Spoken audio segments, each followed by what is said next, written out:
നമസ്കാരം. ന്യൂസ് കേരള പ്രധാന വാർത്തകളുമായി CK നാസർ കാഞ്ഞങ്ങാട്. 63ാമത് സംസ്ഥാന സ്കൂൾ കലോത്സവത്തിന് ഇന്ന് സമാപന സമ്മേളനം ഇന്ന് വൈകിട്ട് 5 മണിക്ക് പ്രധാന വേദിയായ സെൻട്രൽ സ്റ്റേഡിയത്തിൽ ആരംഭിക്കും. പ്രതിപക്ഷ നേതാവ് VD സതീശൻ സമാപന സമ്മേളനം ഉദ്ഘാടനം ചെയ്യുമെന്ന് പൊതുവിദ്യാഭ്യാസ വകുപ്പ് മന്ത്രി V ശിവൻകുട്ടി തിരുവനന്തപുരത്ത് വാർത്താസമ്മേളനത്തിൽ അറിയിച്ചു. ചലച്ചിത്ര താരങ്ങളായ ടൊവിനോ തോമസ്, ആസിഫ് അലി എന്നിവർ മുഖ്യാതിഥികളായി എത്തും. 63ാമത് സ്കൂൾ കലോത്സവത്തിന്റെ സമാപന ദിനമായ ഇന്ന് തിരുവനന്തപുരം ജില്ലയിലെ സ്കൂളുകൾക്ക് അവധി പ്രഖ്യാപിച്ച് തിരുവനന്തപുരം ജില്ലാ കളക്ടർ. ജില്ലയിലെ പൊതുവിദ്യാഭ്യാസ വകുപ്പിന് കീഴിൽ വരുന്ന എല്ലാ സർക്കാർ അൺഎയ്ഡഡ് സ്കൂളുകൾക്കും അവധി പ്രഖ്യാപിച്ചതായി കളക്ടർ വാർത്താക്കുറിപ്പിൽ വ്യക്തമാക്കി. കളിക്കുന്നതിനിടെ തെരുവുനായയെ കണ്ട് ഭയന്നോടിയ 4ാം ക്ലാസ്സുകാരൻ കിണറ്റിൽ വീണ് മരിച്ചു. പാനൂർ ചേലക്കാട് പള്ളിക്ക് സമീപം മത്തത്ത് വീട്ടിൽ ഉസ്മാന്റെ മകൻ മുഹമ്മദ് ഫസൽ 9 ആണ് മരിച്ചത്. തൂവക്കുന്ന് ഗവൺമെന്റ് LP സ്കൂളിലെ 4ാം ക്ലാസ് വിദ്യാർത്ഥിയാണ് ഫസൽ. വയനാട് DCC ട്രഷററായിക്ക് ജീവനൊടുക്കിയ NM വിജയൻ ജീവനൊടുക്കിയതുമായി ബന്ധപ്പെട്ടുള്ള വിവാദം അന്വേഷിക്കാൻ KPCC ചുമതലപ്പെടുത്തിയ സമിതി ഇന്ന് വയനാട്ടിലെത്തും.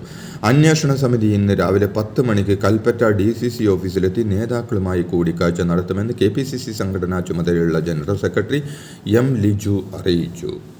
രാജ്യത്ത് HMP വൈറസ് സ്ഥിരീകരിച്ചവരുടെ എണ്ണം 8ആയി. എന്നാൽ ആശങ്കപ്പെടേണ്ട സാഹചര്യമില്ലെന്ന് കേന്ദ്ര ആരോഗ്യ മന്ത്രാലയം ആവർത്തിച്ചു. ബോധവൽക്കരണവും നിരീക്ഷണവും ശക്തമാക്കാൻ സംസ്ഥാനങ്ങൾക്ക് നിർദ്ദേശം നൽകി. മഹാരാഷ്ട്രയിൽ 7-13 വയസ്സുള്ള കുട്ടികൾക്കാണ് ഇന്നലെ രോഗം സ്ഥിരീകരിച്ചത്. ഈ മാസം 3-ന് ചികിത്സ തേടിയ കുട്ടികൾ നിലവിൽ രോഗമുക്തരായി ആശുപത്രി വിട്ടു. നേപ്പാളിലും ടിബറ്റിലുമുണ്ടായ ശക്തമായ ഭൂചലനത്തിൽ 53 പേർ മരിച്ചു. നിരവധി പേർക്ക് പരിക്കേറ്റിട്ടുണ്ടെന്നും 100 കണക്കിന് വീടുകളും കെട്ടിടങ്ങളും തകർന്നെന്നും റിപ്പോർട്ട്. ഇന്നലെ രാവിലെ 6:55-നാണ് 7.1 തീവ്രത രേഖപ്പെടുത്തിയ ഭൂചലനമുണ്ടായത്. ബീഹാർ, കൊൽക്കത്ത അടക്കമുള്ള ഇന്ത്യൻ സംസ്ഥാനങ്ങളിലും ഭൂകമ്പത്തിൻ്റെ പ്രകമ്പനം ഉണ്ടായി. PV അൻവറിന്റെ കാര്യത്തിൽ UDF ഇതുവരെ തീരുമാനമെടുത്തിട്ടില്ലെന്നും അൻവറിന് ആഗ്രഹമുണ്ടെങ്കിൽ ഔദ്യോഗികമായി അറിയിക്കാമെന്നും അപ്പോൾ ചർച്ച ചെയ്യുമെന്നും UDF കൺവീനർ MM ഹസൻ പറഞ്ഞു. ഒരു കുറ്റവാളി എന്ന പോലെ അൻവറിനെ വീട് വളഞ്ഞു പിടികൂടിയതിൽ UDFന് പ്രതിഷേധമുണ്ട്. അത് പ്രകടിപ്പിച്ചിട്ടുണ്ടെന്നും ഹസൻ പറഞ്ഞു. അതേസമയം മതനേതാക്കൾ അഭിപ്രായം പറയുന്നതിനോട് പ്രതികരിക്കാനില്ലെന്നും ആവശ്യത്തിലധികം പ്രതികരിച്ചു കഴിഞ്ഞിട്ടുണ്ടെന്നും ഇനിയും പ്രതികരിച്ച് വിവാദമുണ്ടാക്കാനില്ലെന്നും അദ്ദേഹം പറഞ്ഞു. തനിക്കെതിരെ PV അൻവറിനെ കൊണ്ട് ആരോപണം ഉന്നയിച്ചത് പിണറായി വിജയനാണെന്നും കാലത്തിന്റെ കാവ്യനീതിയാണ് ഇപ്പോൾ കാണുന്നതെന്നും പ്രതിപക്ഷ നേതാവ് VD സതീശൻ പറഞ്ഞു. അൻവറിന്റെ കാര്യത്തിൽ UDF ഒറ്റ തീരുമാനം എടുക്കണമെന്നും ഒറ്റക്കെടുക്കാവുന്ന തീരുമാനമല്ലെന്നും വ്യക്തിപരമായ ഇഷ്ടാനിഷ്ടങ്ങൾ പ്രസക്തിയില്ലെന്നും അദ്ദേഹം പറഞ്ഞു. പാണക്കാട്ടെത്തി മുസ്ലിം ലീഗ് സംസ്ഥാന അധ്യക്ഷൻ സാദിഖ് അലി തങ്ങളുമായി കൂടിക്കാഴ്ച നടത്തി PV Anvar MLA. Nilambur forest office ആക്രമണക്കേസിൽ അറസ്റ്റിലായി ജയിൽ മോചിതനായ ശേഷമാണ് അൻവറിന്റെ സന്ദർശനം. അൻവറിനെ കണ്ടുവെന്നും മറ്റു കാര്യങ്ങൾ UDF ചർച്ച ചെയ്ത് തീരുമാനിക്കുമെന്നും സാദിഖ് അലി തങ്ങൾ മാധ്യമങ്ങളോട് പ്രതികരിച്ചു. പാണക്കാട് എല്ലാവരുടെയും അത്താണിയാണെന്ന് PV അൻവർ MLA പറഞ്ഞു. മലയോര മേഖലയിലെ പ്രശ്നങ്ങൾ പിന്തുണ അറിയിച്ചുവെന്നും അടുത്ത തവണ ജയിക്കുക എന്നതിലുപരി പിണറായിയെ തോൽപ്പിക്കുക എന്നതിലാണ് കാര്യമെന്നും അൻവർ പറഞ്ഞു. സംസ്ഥാന കായികമേളയിൽ നിന്നും 2 സ്കൂളുകളെ വിലക്കിയ നടപടി സർക്കാർ പുനഃപരിശോധിച്ചേക്കും. മാർ ബേസിലിന്റെയും നവാമുകുന്ദ സ്കൂളിന്റെയും അപേക്ഷ പരിഗണിക്കുമെന്നും കുട്ടികളുടെ അവസരം നിഷേധിക്കില്ലെന്നും വിദ്യാഭ്യാസ മന്ത്രി V ശിവൻകുട്ടി പ്രതികരിച്ചു. കൂടിയാലോചനകൾക്ക് ശേഷം മാത്രമേ സ്കൂളുകളുടെ വിലക്ക് നീക്കുന്ന കാര്യം തീരുമാനമുണ്ടാകുമെന്നും മന്ത്രി അറിയിച്ചു. വയനാട് DCC ട്രഷററായിരിക്കെ ജീവനൊടുക്കിയ NM വിജയന്റെ മൊബൈൽ ഫോറൻസിക് പരിശോധനയ്ക്ക് വിധേയമാക്കും. എന്തെങ്കിലും രേഖകൾ മൊബൈൽ ഫോണിൽ സൂക്ഷിച്ചിരുന്നു എന്നത് അടക്കമുള്ള കാര്യങ്ങൾ പരിശോധിക്കും. കയ്യക്ഷരം പരിശോധിക്കാനുള്ള നടപടികൾ പുരോഗമിക്കുകയാണ്. കയ്യക്ഷരം വിജയൻ്റേത് തന്നെയാണോ എന്നറിയാൻ ഔദ്യോഗിക രേഖകൾ പരിശോധിക്കും.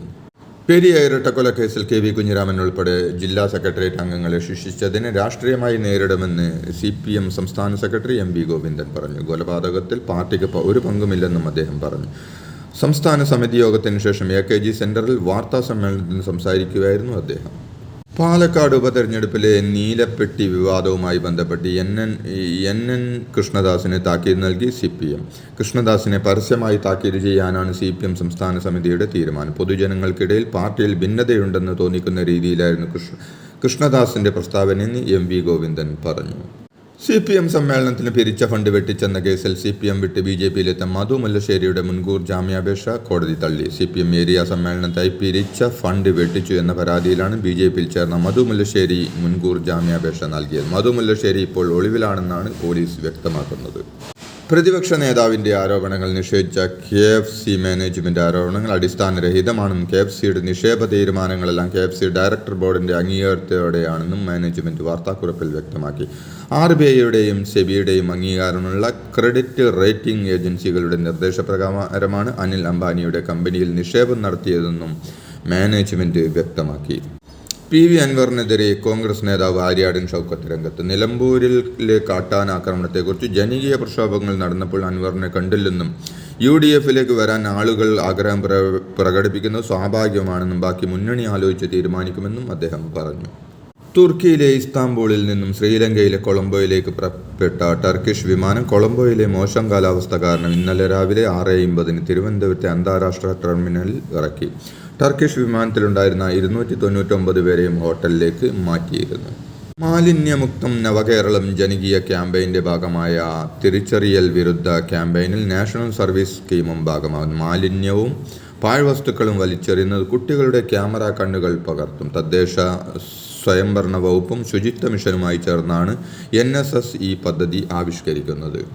പുതുവത്സര വിപണിയിൽ ഭക്ഷ്യസുരക്ഷാ വകുപ്പ് 1340 പ്രത്യേക പരിശോധനകൾ നടത്തിയതായി ആരോഗ്യവകുപ്പ് മന്ത്രി വീണ ജോർജ് അറിയിച്ചു. ക്രിസ്മസിനോടനുബന്ധിച്ച് സംസ്ഥാന വ്യാപകമായി 252 സ്ക്വാഡുകളുടെയും നേതൃത്വത്തിൽ നടത്തിയ 2861 പരിശോധനകൾ കൂടാതെയാണിത്.